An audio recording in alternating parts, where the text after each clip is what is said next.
Okay, so I was asked to tell you a story. Do you like stories? So before I tell you a story, I have to tell you a story about telling stories. Right?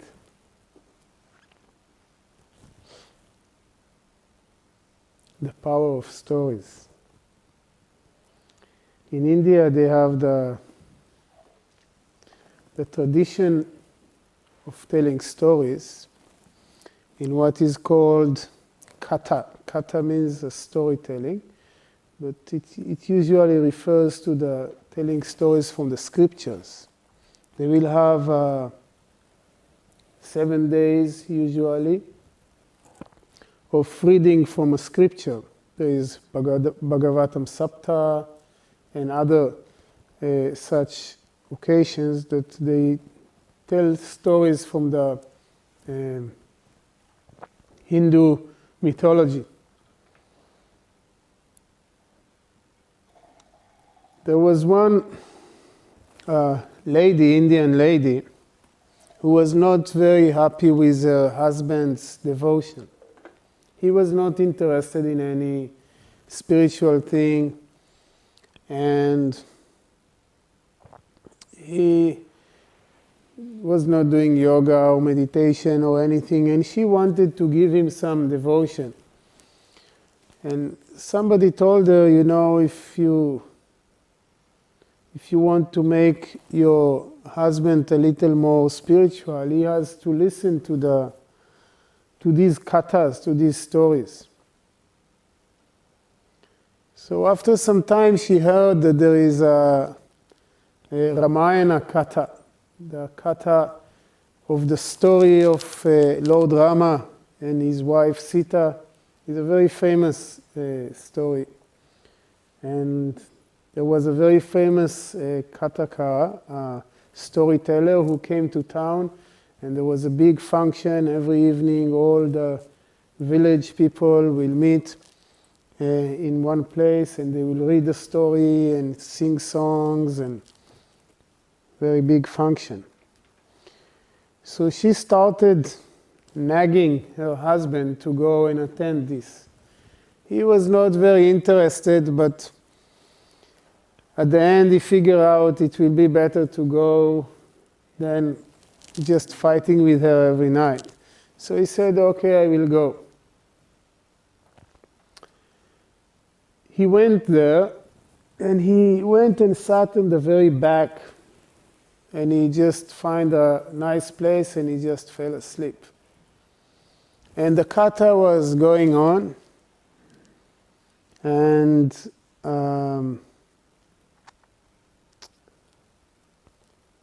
at the end of the katha, there is arati. Arati is a ceremony of light. And then they distribute prasad. Prasad is sweet meat. They just give some sweets.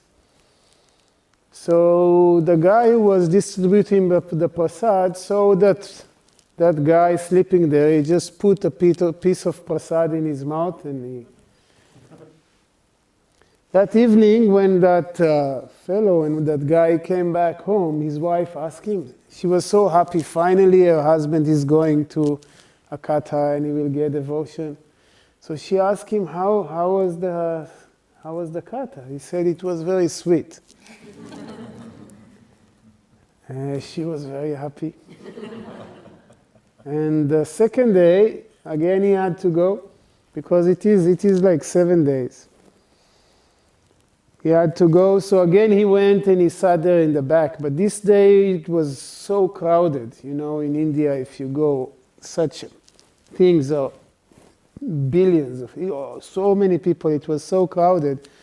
So when he was falling asleep, one boy who couldn't see what is going on stood on his shoulders, so all through the katha, so he can see what is going on. This evening when he came back home, his wife asked him, so how was it today? He said, today it was a little heavy. So she said, at least he is going, he's doing something. The third day again he went there, and again he sat in the back, he fell asleep, and he was snoring with his mouth open, just in a corner. He found a small corner, he thought nobody will disturb him tonight. But it turns out that one child that had to empty his bladder just went and peed right into his mouth. This is the story. I didn't invent this. Okay? It's not my story. That's how I heard it. This evening when he went, went back home, and his wife asked, "So how was today?" He said, "Today it was a little salty." She became a little suspicious. She said, "Okay, tomorrow I'm coming with you." So the next day she came with him, and he had no choice. He couldn't go and sit in the back and fall asleep. He had to sit in the front. And he was sitting there with his wife, and this night, it was the night in which they tell the story how Hanuman, the monkey god, is jumping to Lanka. He's jumping from India all the way to Lanka in order to save Sita. And this was the first time he actually saw what is going on, and he got so involved. And so when Hanuman's tail was put into fire, he jumped on the stage and he got so much into the story that finally he realized for the first time in his life what is the power of storytelling. And after that, he would always sit in the front, and he became a very good devotee. So this is the story about storytelling.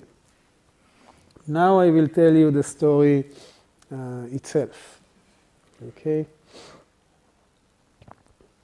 It is about a teacher, a guru, who was living with his disciples.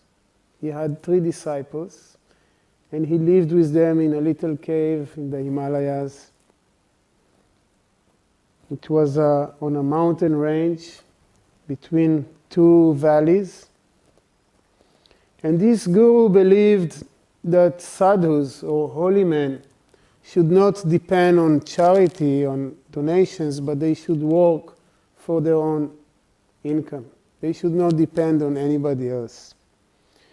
So they kept mules with them, and they will carry supplies from one side to the other across the mountain range.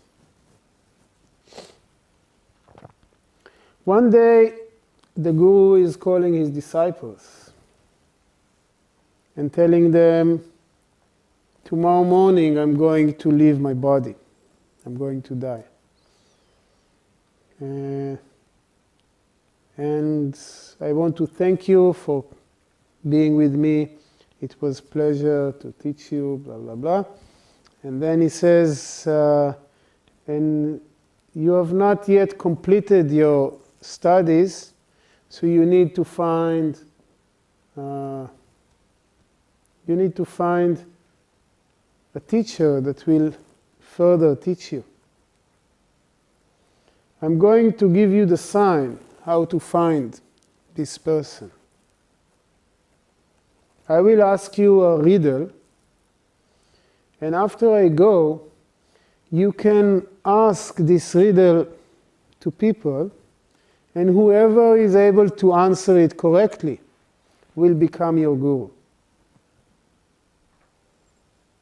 And the riddle is that I'm going to divide the mules I have among you.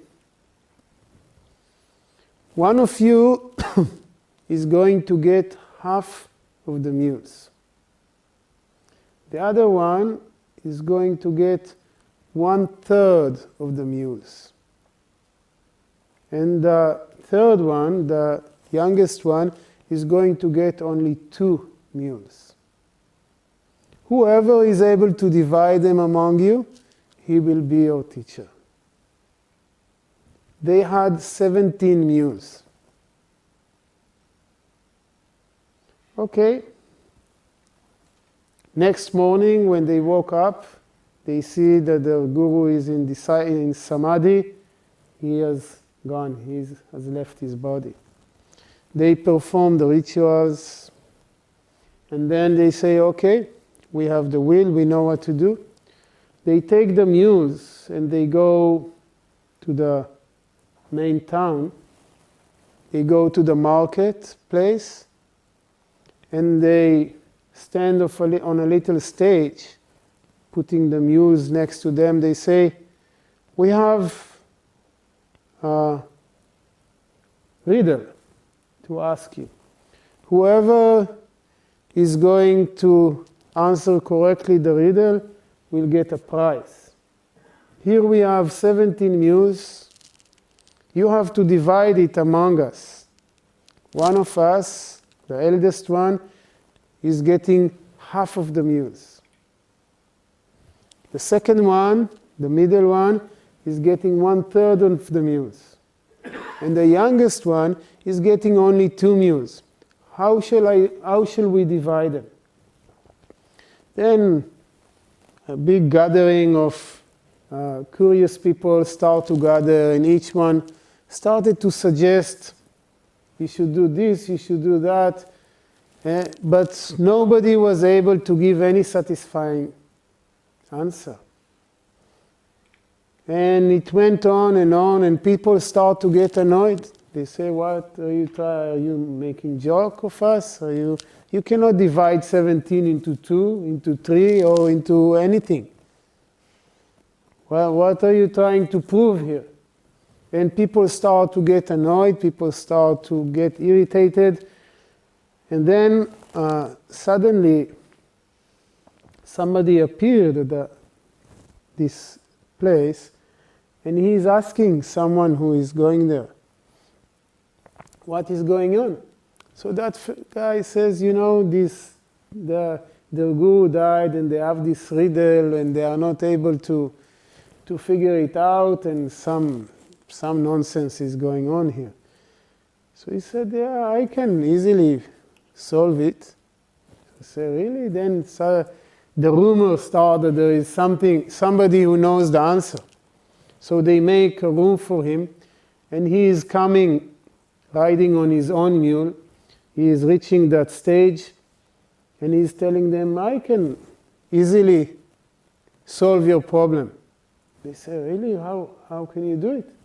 They say, you see, I now give you my own mule in present. It is a gift. My mule is yours. Now how many mules you have?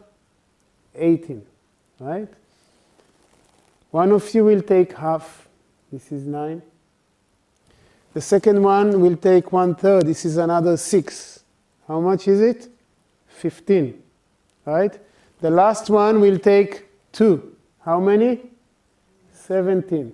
Then you can give me my mule back. It is solved, right? So they prostrated before him. They accepted him as the teacher, and he continued to teach them forever. Now, the question is, this is the story. The question is, what was the difference in his approach than everybody else? And the answer is that everybody else, when they approached the problem, they thought, what can I get out of it? Right? They were thinking about the price. How can I be benefited from the situation? And therefore, they couldn't solve the problem. They were not focusing about how they can contribute, but what they can get out of this. And therefore, they could never find the answer. But when that guy came, his approach was, how can I contribute to this situation? Here, this is my mule, take it. That was his approach. And therefore, the solution was so simple and he lost nothing.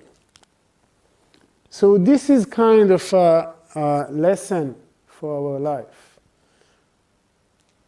We have to learn to change our approach towards situations. Instead of looking at the situation and see, okay, what I can get out of it? What can be my benefit from this situation? We should come and think, okay, how can I contribute to this so something beautiful will come out of it? If we learn to change our approach, if we learn to approach life in this way, our world is going to look much better. Our interactions with people will be different. And this is our little story and little message. And we are going to conclude now. We will do it with...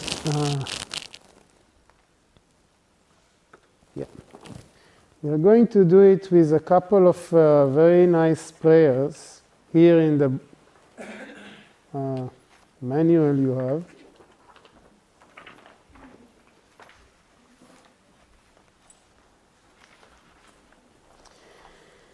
In page 30, you can get your... In page 30, sorry. Don't. Yeah, no. Don't.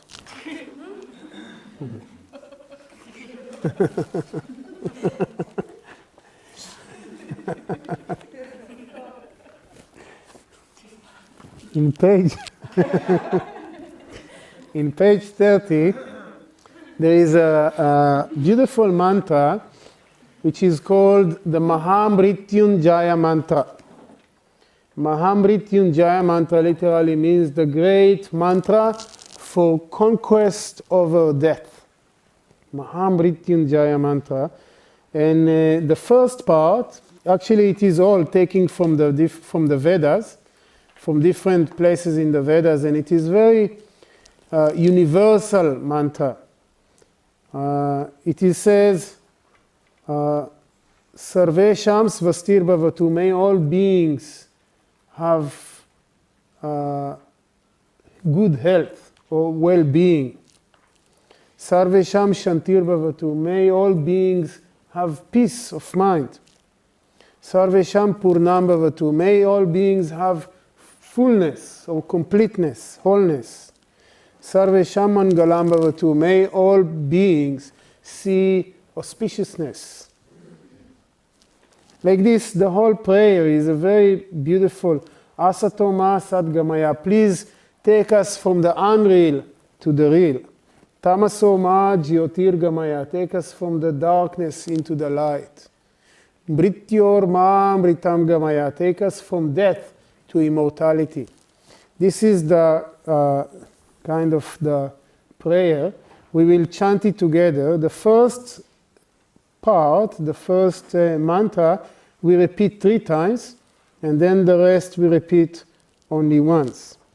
And after that, we will read together the universal prayer. Universal prayer was composed by Swami Shivananda, and it is not a religious thing, it is universal.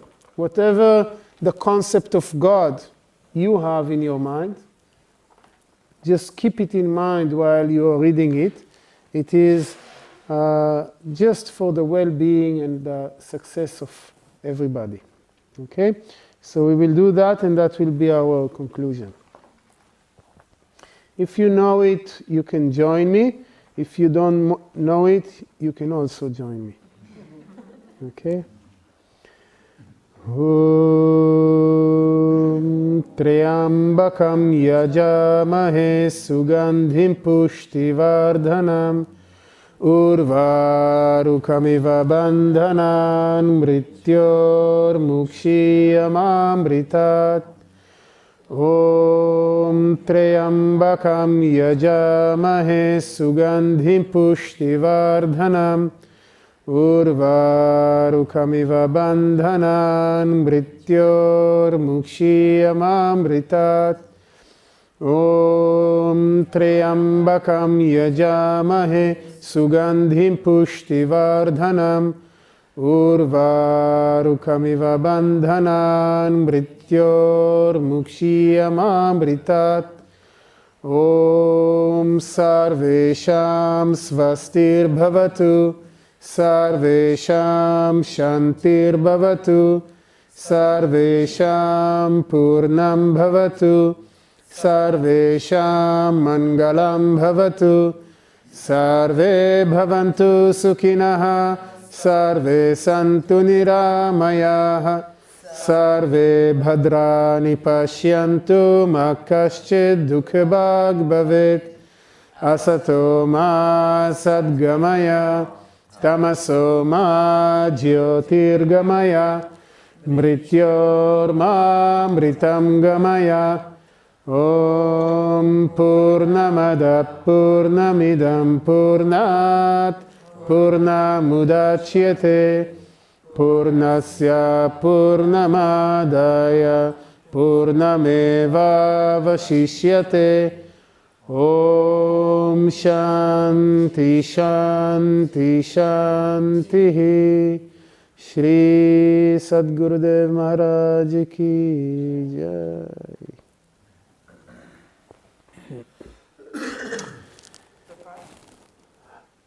O adorable Lord of mercy and love, salutations and prostrations unto Thee. Thou art omnipresent, omnipotent, and omniscient. Thou art Satchidananda. Thou art existence, knowledge, and bliss absolute. Thou art the indweller of all beings. Grant us an understanding heart, equal vision, balanced mind, faith, devotion, and wisdom. Grant us inner spiritual strength to resist temptation and to control the mind. Free us from egoism, lust, anger, greed, hatred, and jealousy. Fill our hearts with divine virtues. Let us behold Thee in all these names and forms. Let us serve Thee in all these names and forms. Let us ever remember Thee. Let us ever see in Thy glories. Let Thy name be ever in our lips. Let us abide in Thee forever and ever. Om Bolo Shri Sadgurudev Swami Shivananda Maharaj Ki Jai. Shri Sadgurudev Swami Vishnudevananda Maharaj Ki Jai. Swami Chaitanyananda Ji Maharaj Ki Jai.